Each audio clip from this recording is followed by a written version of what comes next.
I'm not a huge fan of DMZ, not because it's a bad game mode, it just isn't my cup of tea.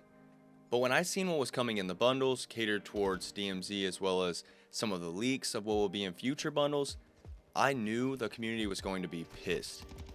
For those of you who don't know already, which is probably a total of 6 of you, Activision recently added bundles to the Call of Duty store that equips your operators with certain perks and benefits within the DMZ mode. You didn't see that coming?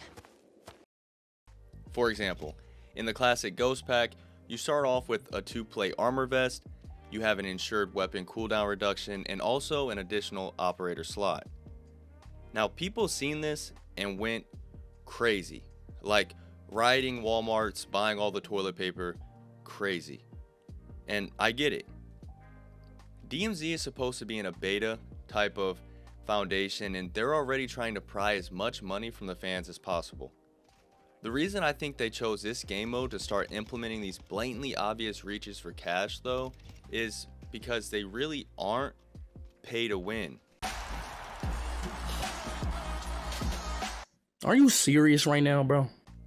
Now, I know that isn't what most of you want to hear, and it may be a bit of a hot take, but I'm going to explain what I mean and give me some feedback in the comments. Now, when we look back to Advanced Warfare, Sledgehammer's loot system was hated. Everyone knew the loot chests or supply boxes, whatever they were called, were pay to win. Those gun variants were noticeably stronger.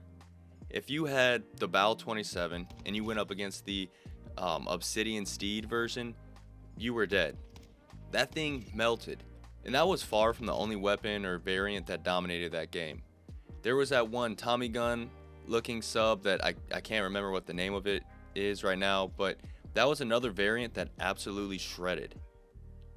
I personally stopped playing that game due to the loot system because in every multiplayer match, no matter the mode or time of day, you could run into one of those players who said screw it and drop their whole little wad into the game just to get some damn advantages.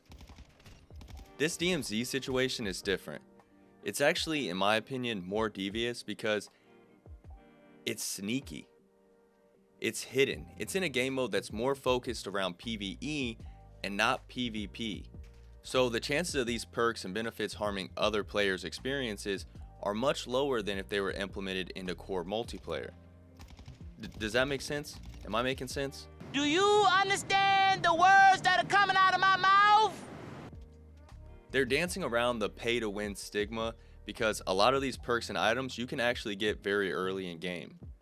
So for example, some data mine leaks shows that players are going to be starting off with self revives every round. This perk is a prime example of, yes, it is an advantage, but even in this gameplay, I easily found a self-res within 5 minutes of the game starting. So while it's a benefit, it isn't a must-have. I'm sure that Activision remembers how the community reacted to Advanced Warfare, and they're trying to sneakily slide their schemes back into the game. As I stated before, I don't really play DMZ very often. I usually just hop in to level up guns or just kind of relax when I get tired of reapplying deodorant every 3 games. Although when looking at the bundles, I can't tell if the fanbase is more upset about the bundles and advantages themselves or with just the greedy nature and intent of the studios. Let me know what your thoughts are on this whole TMZ level debacle, and if you're still around, drop a like to support the channel. We're creeping towards 500 subs, which is amazing, and if you want to help the channel get there, it would be greatly appreciated. I'm Scotty for Prez, and I'm going to see you guys next time. Deuces.